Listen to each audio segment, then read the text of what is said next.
Nesil Spor'un yepyeni bir bölümünde aşırı heyecanlı, keyifli, eğlenceli bir bölüm vaat ediyoruz şimdiden. Neden? Çünkü milli yüzücümüz, milli gururumuz Victoria Zeynep Güneş'le yapacağız bu bölümümüzün söyleşisini.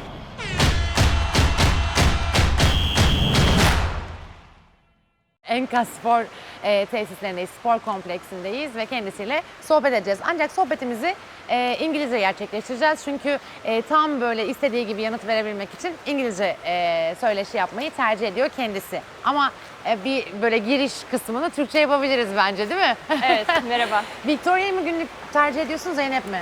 Victoria. Victoria. Tamam, ki. nasılsın? Çok iyiyim, teşekkür ederim. Hoş geldiniz. Hoş Enkaz, bulduk. hoş Ne geldiniz. güzel. Uzun zaman sonra ben de havuzla buluşmuş oldum. First of all, it's really nice to spend time with you. Such a beautiful girl, successful girl. You made us proud as country. And congrats for the last championship. My first question will be for sure about the last championship. You won gold medal in the short course European Championship. And you became the first athlete in Turkey's history. This is the point. This is so important for us. And of course, we're proud. But the point is how it feels. How are you feeling?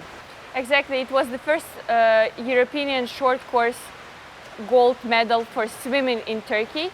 And I felt that how proud I am to become the first woman and the first even like medal holder for Turkey. But for myself, it is the first medal, gold medal at Europeans.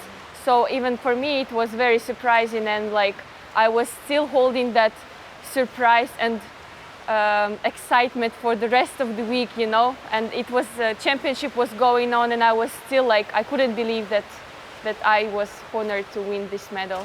It was the first one, but we will see much more gold medals. Oh, I hope, yes, everything I can do. We believe with all our hearts. And actually, I want to start the conversation from the beginning. How you decided to start to swim, and how you started to take it seriously. So I started as regular kid. So I started in the first grade of school. So I was 6 years old. It's a normal time when kids are going to swimming pool and they just do it for fun and for, you know, it's healthy to swim. All your body is working, muscles growing, you know. For young kids, it's very healthy. So I just started as normal kid. But after maybe 5 or 6 years, I was developing my performance, and I was able to swim. I was able to be the youngest in the group, in the eldest group. So I was in part of elder group, and I was the youngest swimmer there. So I was quite successful for my age group. And then slowly, you know, I was enjoying. First of all, I really loved swimming, and then it just slowly became like a professional. I got to the national team, and I was able to go to big competitions.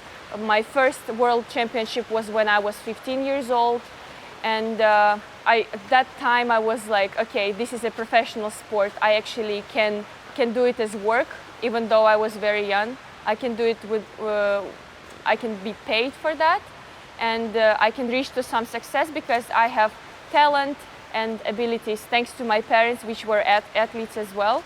I think I'm quite good in sports. When you started, your coach realized that you have huge talent about that. Did they tell you? So I think So in swimming and in any sport, it's very important to have a good people and professionals around you. I was lucky that my coach that time, he saw that I can swim something good, something bad. So the things that I was good at, he would pay attention the most. And yes, so it was a mixture of talent, hard work from both parts, from me and from my coach.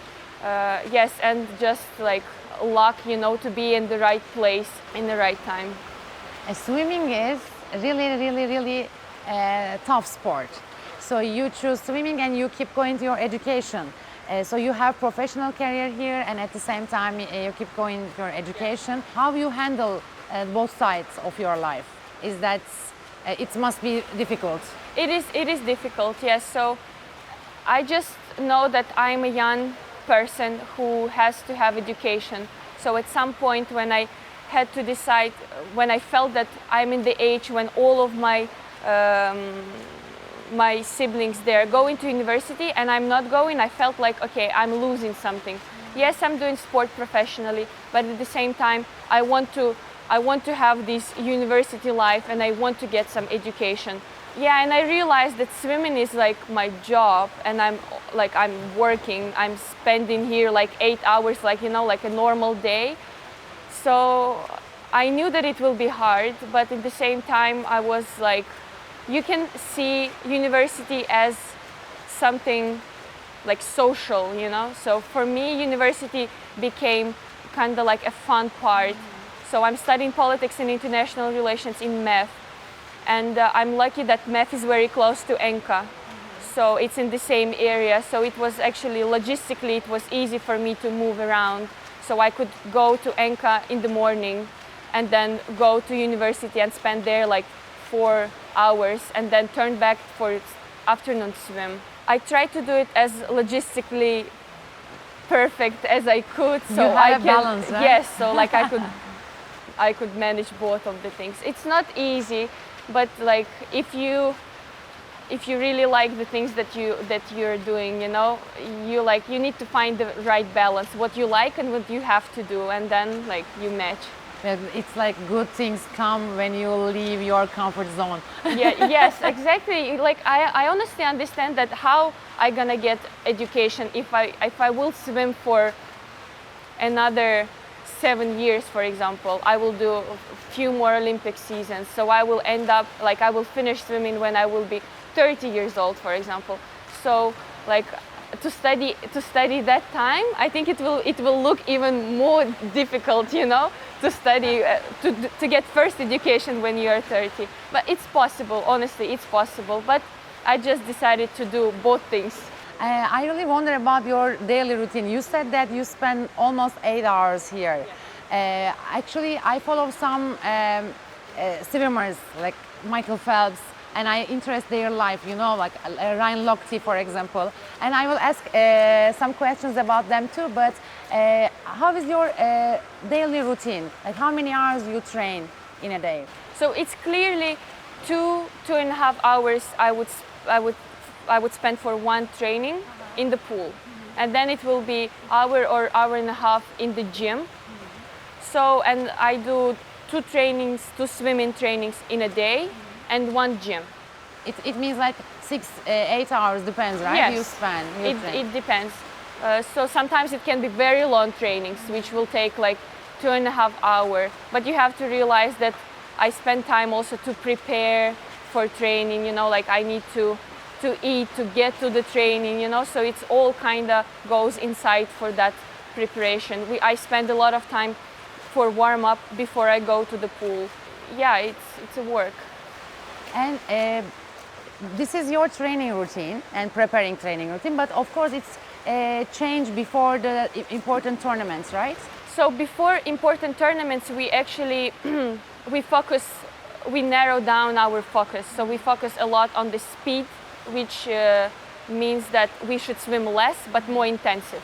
I wonder about eating routine because for sure I'm sure that you saw before. There is one diet list of Michael Phelps, but that list they wrote that he's eating 12,000 calories per day, but before the Olympic Games, like when he's preparing to the Olympic Games. So it's insane. It is insane, yes. First of all, how many calories you get, you know, when you follow a diet list? So in swimming we have different types of people. So some people are really concerned about calories and they will calculate everything. I'm more kind of a person who is like, I do not calculate how many calories I eat, how I consume, but I just like follow some kind of basic healthy diet, you know, not like eating burgers every day or something. So like I'm just, or sugar, so I can do some cuts in sugar. I don't know how many calories I eat, but 12,000, it's really a lot. And first of all, he is a man, and man needs different amount of calories than women. So, and swimming takes a lot of calories as well. So we are in the water. You know that swimming is the sport where your muscle is working. So it's not just like we are mostly working with our arms and legs are more passive, you know. No, whole body works. Yeah, from neck to yes, the exactly. finger, like foot finger. That's why swimming is beautiful, because you actually, whole your body works. You exercise everything. And so you spend a lot of calories as well when you're in the water, and if water is cold, your body has to lose calories to heat your body. So you will not be cold. So you also spend calories, and after you go out from the water, from the pool, you want to eat. It's not like when you go for a run, you have a lot of energy and you're just, okay, I can eat a salad or I can drink a smoothie and I will be fine. After swimming, you want to eat an elephant, you know? Honestly, you're so hungry. When you are racing, do you imagine yourself like a fish or like a sheep, like a dolphin, you know, like a non-human power? You feel some non-human power and you imagine yourself like that?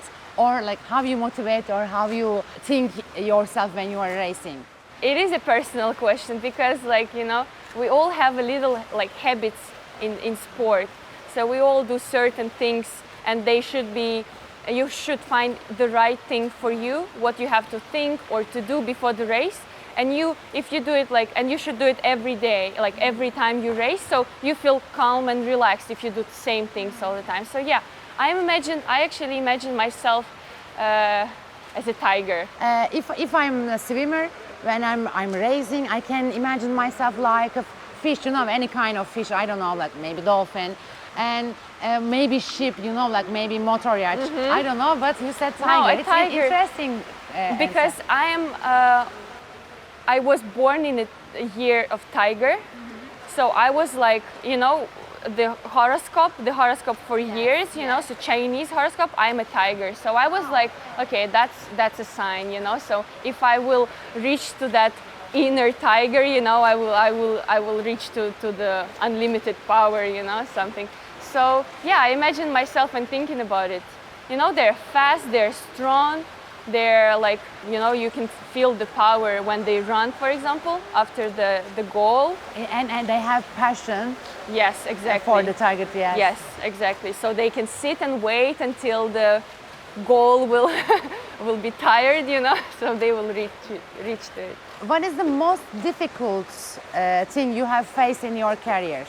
Have you ever felt that I cannot keep going anymore or something like that? Yeah, you know? I felt it before Tokyo Olympics. Mm-hmm. I think it was it was hard time, and everyone felt those hard times.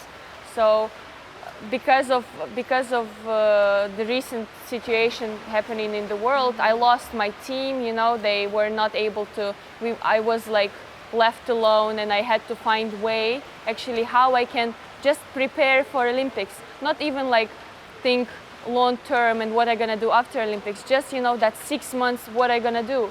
And it was very stressful just to realize that it's 6 months, it's not that long, but I actually don't know what to do. So it was a time when I was thinking, okay, if life goes that I don't have anywhere to swim now, maybe I should quit and just focus on different things.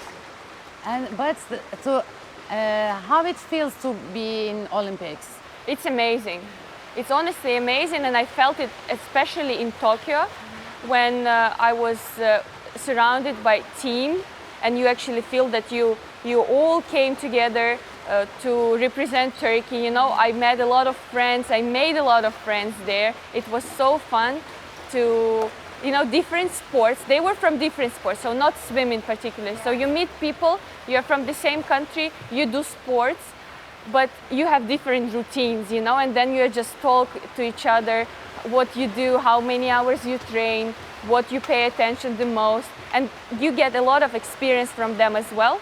For example, box girls, Busenas Busenas, and yes. Buse, they like I got a lot of experience from them because box is a different sport. It's not like swimming. In box, you have to go through real pain, you know, like you see how hard that sport is, and when you actually realize that people can go through like pain like that and they can focus on the real goal and they're like fearless, honestly fearless. You're thinking that okay, I can go through pain as well. Do you follow any another sports? It's hard to follow something too much. I like to watch football, basketball, yes, and tennis. I like, but I cannot play tennis because you know it's another activity that actually you don't have that much energy to do something else when you spend. After 8 hours Yes. after 8 hours training, yes, it's not easy to find Another energy. sport is not Yes. fun, you know. It can be used only if you want to achieve something. You know, you have a goal to get better in tennis. That it will help for swimming. You know. Yeah, I'm sure you don't have many times to spend for your hobbies, but do you have any hobby like instruments or I don't know? I wish I would play piano because my grandparents were pianists.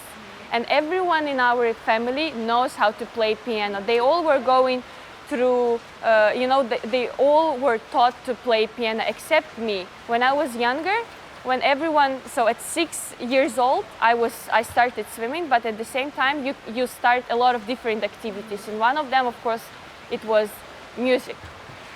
But I wanted to play violin. So I went to play violin when I was 6 years old, when everyone went to play piano. Unfortunately, maybe after swimming. After swimming, I have a lot of plans to learn a lot of things. But for now, I spend a lot of time with my family. Which kind of music you listen? I listen Turkish pop. I listen For Turkish. example, I really wonder. For example, who is your Turkish favorite? old I listen to 90s. You know, I'm more into Really? old. Yes, in English, for example, songs in English, I would be listening like from 2000s or 90s. So Turkish, it would be Ajda Pekkan. Ajda you know? Pekkan. Yes, I like her. And I listen to Tarkan, of course. You know, like it's international. And what is your favorite food? Food. In Turkey, yes, because like in Turkish cuisine there are many lot. delicious foods. Which It's one is hard your to favorite? pick. It's hard to pick up one. But I know that I miss the most mantı, Mantı. especially like çıtır Yeah. mantı. Chicken? Çıtır Ha, like çıtır mantı, çıtır. Evet, Yeah. evet, çıtır mantı. so Yeah. fried mantı is delicious with all the Dessert? sauces. Yeah, with sauce, right? With sauce, of Oh, course, yeah. Okay, you made me feel I hope you hungry had now. lunch. Not yet. I will. Dessert? Baklava. Baklava, right? Like One of my definitely favorites. dondurmalı. For sure, you don't have many time, but have you ever chance to visit any another parts of Turkey? We are now in Istanbul, but my family lives in Alanya. I visited a lot of places, Izmir, Bodrum. I've been to Karadeniz, and I've been to Karadeniz few times for New Year trips, you know, like when you celebrate New Year, full of snow. I love it. Because you know that I'm coming from Ukraine, and for us, snow in winter, it's like normal, and we have a lot of snow. So I missed that at New Year's. So few years in a row, I was just escaping to Karadeniz, and just like, it's so beautiful. You're like living in a dream. We were staying high in the mountains in little village where you just stay there for 4 days. Very bad connection, no internet, you know, everything you can do is just go and play with the snow, you know, with your friends. So I love to go to Karadeniz. I wonder that, do you think Turkish audience gives enough attention to the swimming? I wish swimming would be a little bit more developed because it is a fun sport, it is healthy sport, and we work really hard, you know, and we deserve So that's why I some asked your attention. message. Then what would you like to say to the audience, to the followers? Swimming is fun, you know, swimming is fun, especially if you do it on the level of just viewers, you know, and like just enjoying yourself. It's nice to get to the pool and exercise. It's much for me it's easier to swim than to run. You know, because in running a lot of pressure goes on your knees and everything. Swimming is no, you will not damage yourself. It's very low in injuries. I don't know what else to say. And if you have time, if you have chance, try to swim. And even if you cannot swim, you support our National yes, team national and everyone team. who Yes, is there. Yes. you watch. Yeah, watch us. Bu Naz, BtcTurk'le Bitcoin alıp satmak ne kadar kolay. İşte bu kadar kolay. Siz de BtcTurk uygulamasını indirip üye olun. Kolayca Bitcoin alıp satmaya başlayın. Victoria, it's really nice to meet you, and you made us proud many times, and I'm sure you will make us proud in the future too. It's really nice to meet you. Like, you are so beautiful, so positive energy, and you inspire. I'm sure you inspire many young people, and I hope to see you soon again. Thank you for invite. Thank you. It was a Thank good you. interview. Yeni Nesil Spor'da Victoria Zeynep Güneş'le keyifli bir söyleşi gerçekleştirdik. Hata, kusur olduysa kusura bakmayın. Sizler de bize bundan sonraki bölümlerimiz için konu başlıkları önerisinde bulunabilirsiniz. Hep söylüyorum. Yorumlarınızı, görüşlerinizi bundan sonrası adına merak edip beklediklerinizi bizimle paylaşın ve yeni bir bölümde buluşuncaya dek hoşça kalın.